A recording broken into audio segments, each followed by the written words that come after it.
Welcome to Amplify, the podcast for accounting firm growth. I'm your host, Chris Camara. Today we're discussing qualifying marketing-generated leads with Stacy Dreher, who is the Director of Practice Growth at James Moore in North Central Florida, where she is responsible for developing and executing all marketing and business development activities. Stacy will wrap up our lead gen season today with some tips on pursuing leads. Stacy, thank you so much for coming on the show today.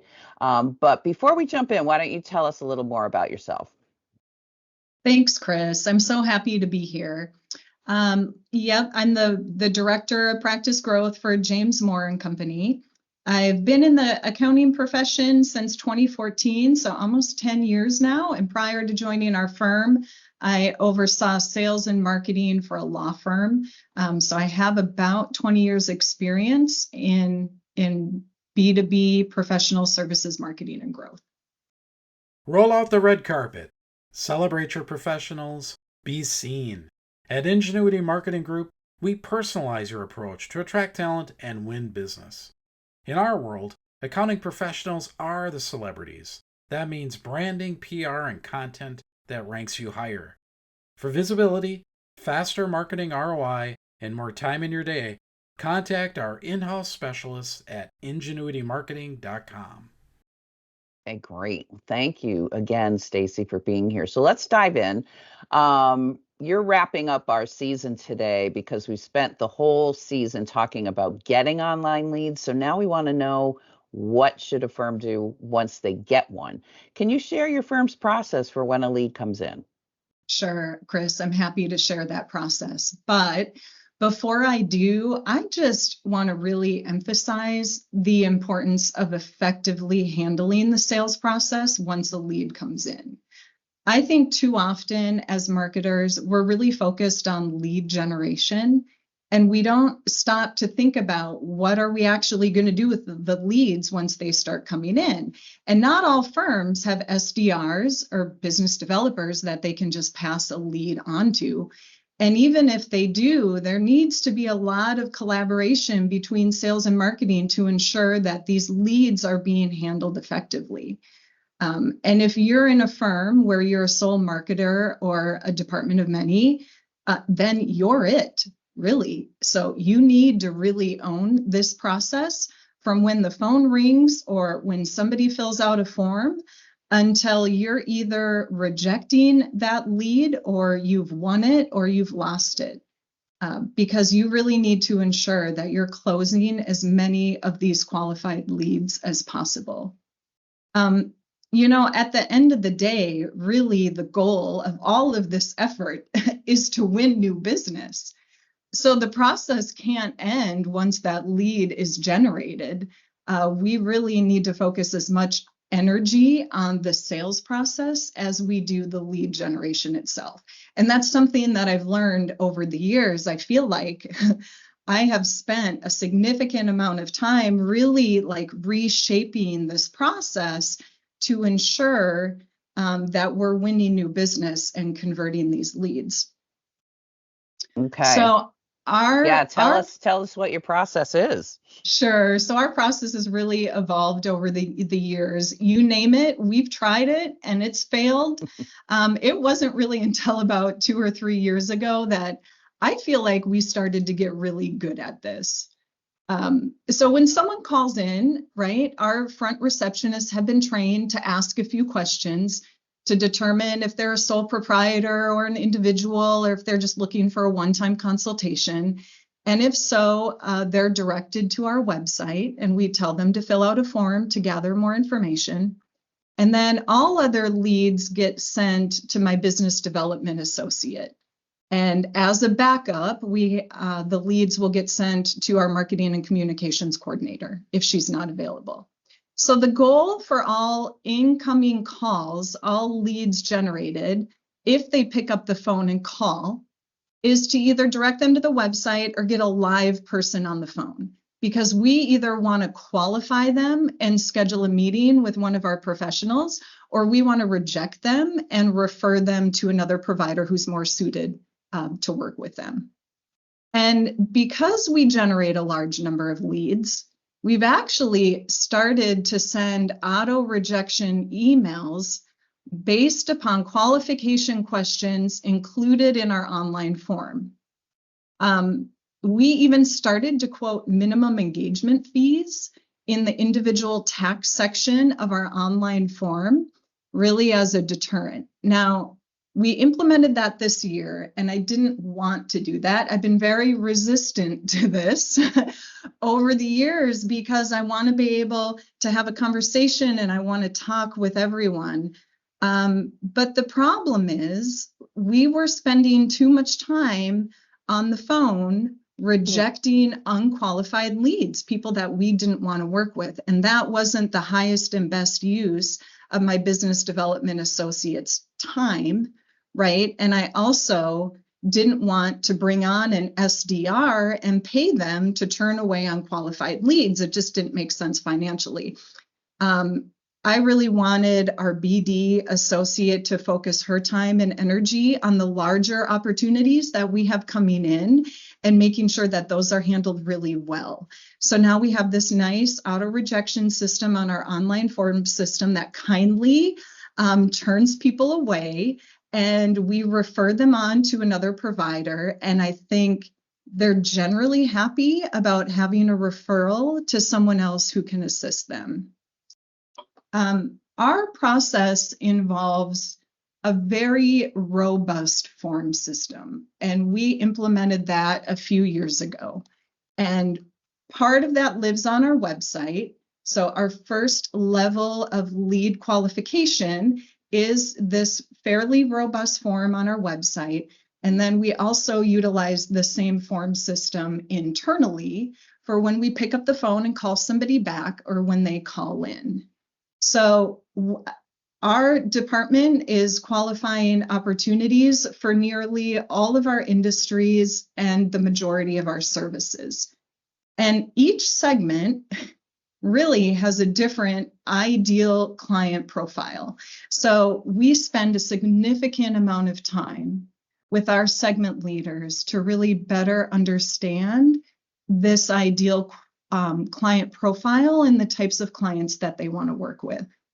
And so based upon this information coming from all these different people, we create in-depth questions for each of our segments and incorporate that into this form system. And I also created call scripts. So we've tried to somewhat kind of, I don't want to say dumb down the process because it really involves an in-depth conversation, a lot of intuition, but it helps guide the conversation when a prospect calls in and when we're trying to qualify them. And the questions in this form really build upon themselves. For example, if a call comes in, the form system has a field for your first name, your last name, your email address, name of your company. What do you need help with? And we have 15 options to choose from within this form, from tax to audit to cost segregation to outsourced accounting to different industries. And so our BD and my marketing coordinator are selecting different paths. And when you select a specific path, it sends a list of questions that we ask of the prospect, and that helps guide the conversation. So your business, what's the name of your company? What industry are you in? What's your revenue? How many employees do you have? How long have you been in business? What types of returns are you filing? Are you in multiple states? Where do you do business? Do you have any international interests? Like the form system is mammoth. Like if you think about a family tree, right? You start small at the top, and as you go through, it really builds upon itself. And we built in logic to the form. So if a prospect answers in a certain way, it's going to ask different questions. And based upon the responses to a lot of these questions, we're either, the form system will tell us, reject, they're not a good fit, or we provide a script that says, based upon the information you provided us, we want to schedule a meeting for you to meet, with one of our partners in the construction industry, and it provides call scripts. And And we also have access to all of our professionals' calendars. So when we get to the point after we've spent a lot of time with this prospect, I mean, we're even asking questions like, why are you looking for a new provider? And who else are you talking to? Do you want to hire James Moore, or are you speaking with other CPA firms? Are you the sole decision maker, or are others within your company involved in this decision process?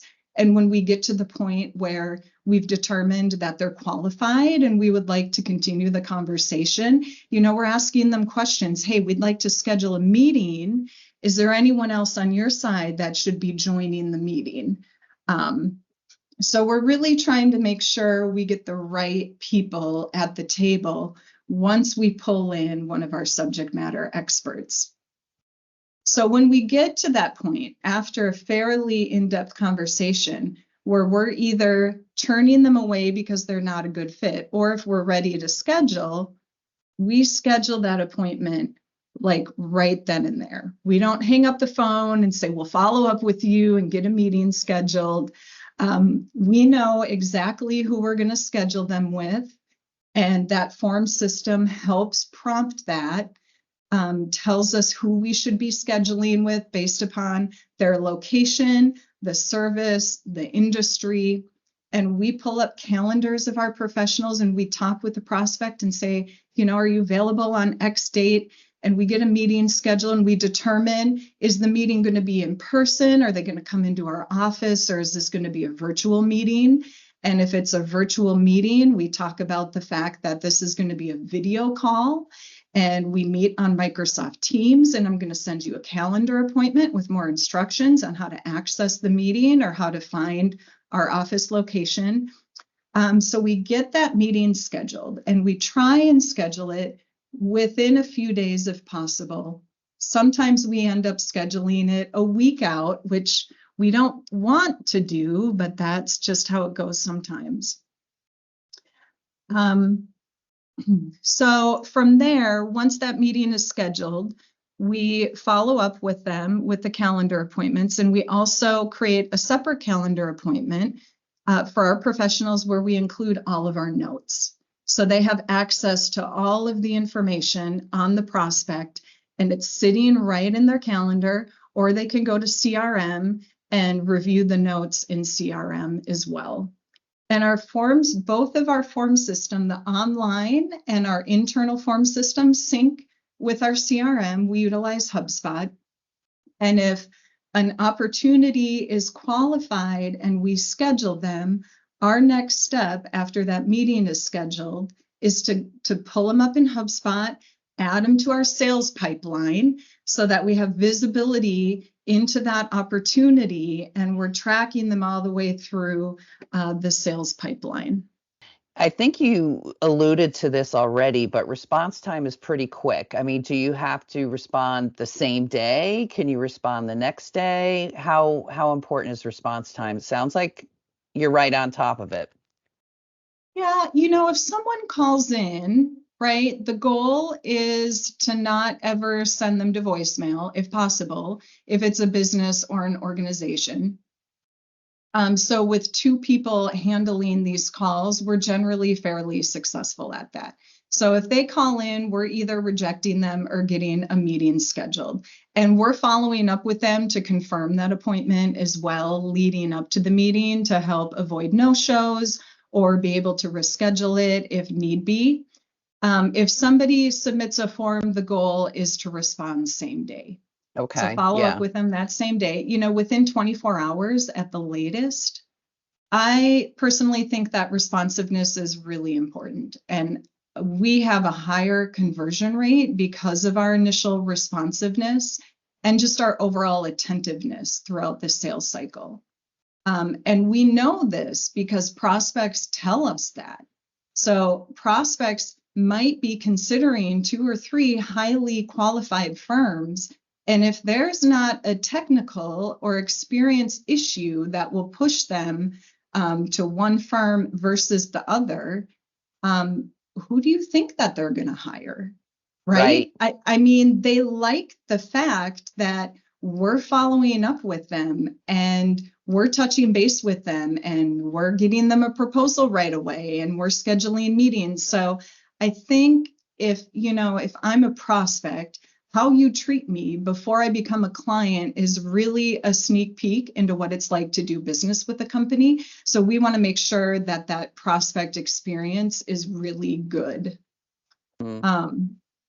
I do, going back to the overall lead qualification and how do you handle an online lead?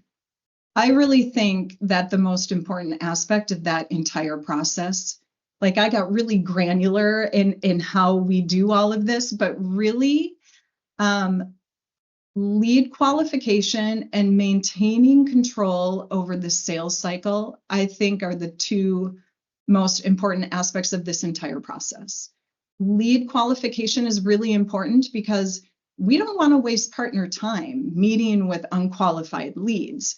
And if you schedule too many of them, they're not going to want to work with you anymore. And they're going to say, hey, digital marketing doesn't work. We shouldn't be investing in this because the leads you're bringing me aren't good. So I think marketing really needs to own this process and make sure that it gets done right, which is why we've gotten so granular with our process. And I also think like by controlling the sales cycle, you're going to have better conversion rates as well, because our professionals just aren't that good at it. So they should be brought in to provide subject matter expertise, assist with pricing and some level of negotiation. But other than that, we should really be driving that sales cycle. Okay, that leads me to the next question, which is tell us a little more about the role that marketing takes once it's turned over to the practitioner. Tell us a little more about that. Sure. So I think ideally you have someone in sales in the room and at the table in that meeting. And if you manage that person and oversee them, I think it's even better because you can help break down silos between sales and marketing. And it just gives you more control over that entire process. But if you can't do that, or if it just doesn't make sense in some situations, then at a minimum, you need to be adding that lead to the pipeline.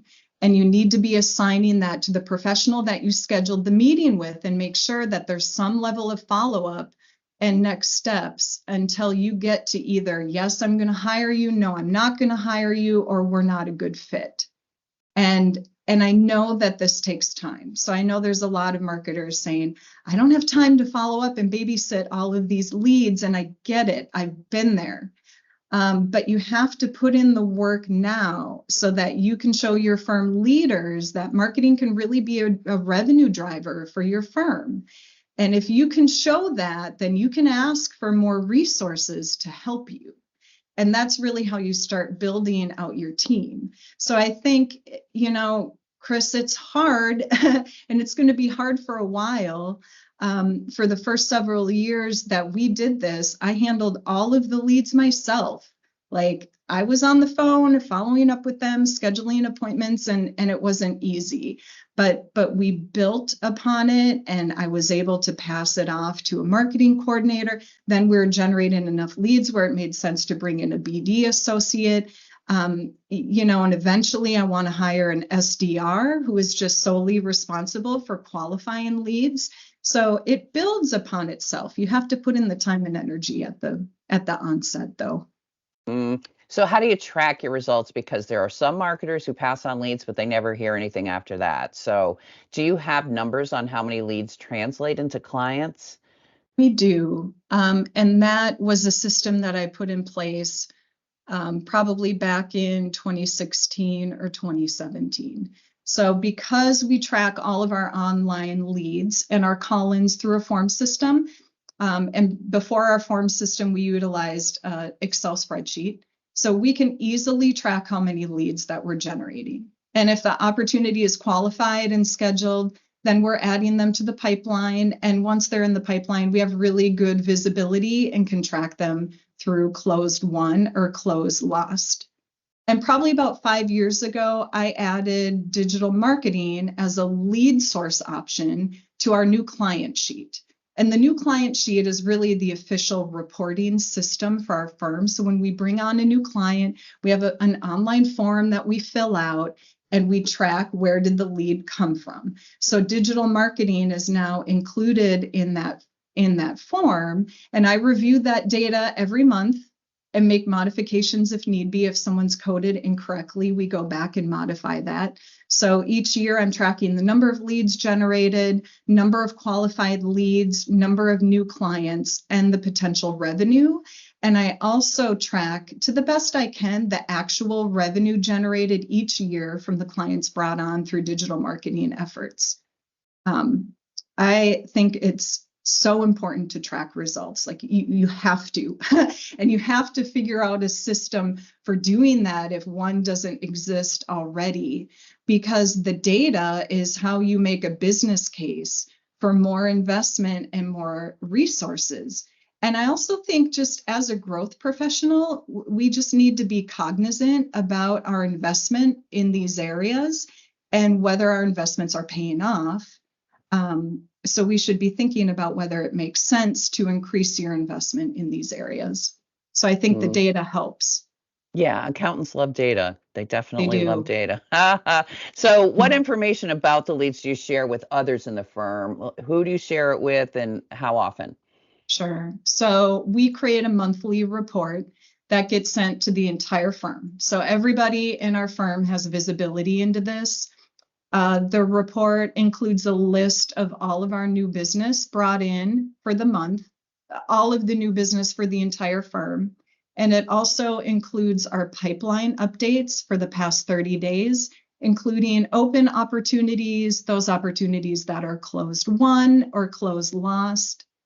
And since we track the source of all of our new clients and all of our prospects, and all of that information is included in this monthly report, we have really good visibility firm-wide on the volume and size of opportunities and new business coming from digital marketing efforts. So we share it with everyone on a monthly basis. Yeah, no, it's great. Wow.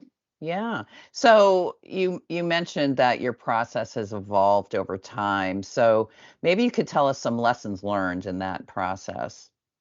Sure. I will say that when I first joined the firm, we didn't really have any digital marketing leads, right? On a rare occasion, someone found us online and called in. And when that happened, the call was sent to me. I asked a few questions and forwarded them on directly to a professional. If they weren't available, I sent our professional an email. Here's the contact information, call them back. And my involvement ended there. And that wasn't good because I didn't have any data or visibility into what was happening with this particular lead.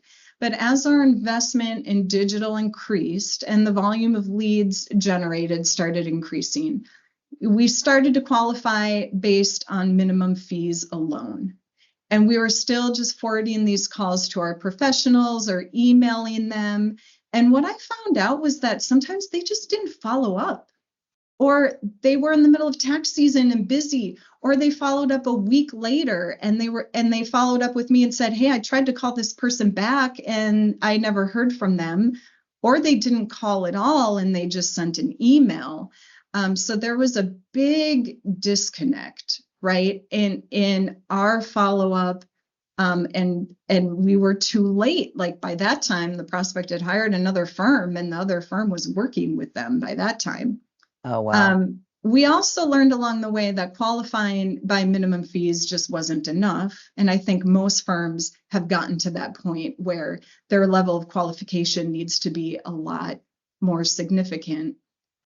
We were passing too many unqualified opportunities to our partners. So the overall sentiment around digital marketing was changing. I started to hear from them that digital marketing doesn't work. I don't want you, like, don't send me these web leads. I don't want them. Don't even send them to me. We shouldn't keep doing this. And that's bad because that, as marketing professionals, that's not what we want to be hearing because there's a lot of good opportunities in there as well. So that's when I started meeting with our segment leaders and our service line leaders to really co-develop this lead qualification process. So this collaboration helps get buy-in from the segment leaders. And if they're still not liking the quality of leads that we're sending them, which does happen periodically, then we regroup and come back to the drawing board and say, okay, let's look at these questions and what we're asking and how does that need to change. So every year we revisit this process because our ideal client profile for our firm has changed dramatically, and we're constantly adapting. And now I send bi-monthly emails to partners and people involved in this process, asking them, are you happy with the quality of leads that we're bringing you? Are you happy with the qualification process? Are you satisfied? So I'm regularly checking in with them to make sure that people are happy with what's going on. And overall, they are. Like, I think we're to a really good point where our professionals are very happy with the types of leads that we're bringing them, and they're bought in. Wow. So how does that affect the perception of your team, and has it helped your own career? I absolutely think that it has. When I joined public accounting, my role was very supportive and administrative. You know, I was preparing PowerPoint presentations and putting together proposals and writing articles and sending emails and planning parties. And that's how I was seen, right, as a line item on the budget. So my goal was always to get to a point where marketing was a revenue driver for the firm, where we were significantly contributing to the firm's growth. And it took a long time to get to this point. And we're definitely still learning. We have found a lot of success, but we're still building a solid digital marketing foundation and trying to get better at a lot of things. But I think it's certainly elevated the perception of me and my team. Like, partners love when we can serve them a qualified large opportunity on a silver platter and assist them with bringing and assist them with closing it. And, you know, I have a seat at the table with our executive committee, and I can bring ideas on the overall growth of the firm. And they listen to these suggestions, and they take me and my team more seriously. And we're able to get a lot more done as a result of that. Wow, that's fantastic. So tell us how the audience can best get in touch with you or learn more about your firm. Sure. So you can connect with me on LinkedIn. You can find out more about James Moore by visiting jmco.com, or you can email me at stacy.dreher@jmco.com. Fantastic. Okay. Thank you so much, Stacy. This is fantastic. And that's it for the final episode of Amplify, the podcast for accounting firm growth. A big thanks to all of you for listening in today. If you like what you heard, we'd love a review on the podcast platform you're listening to us on now. And please be sure to listen to the other episodes in an upcoming season. You can learn more about Amplify in our past seasons on accountingmarketing.org. Look for the podcast under publications. If you want to learn more about me, reach out on LinkedIn at Chris Camara. That's Chris with a C and Camara, or you can email me at ccamara@ipainsider.com. Thanks again, and we look forward to having you join us for another season soon.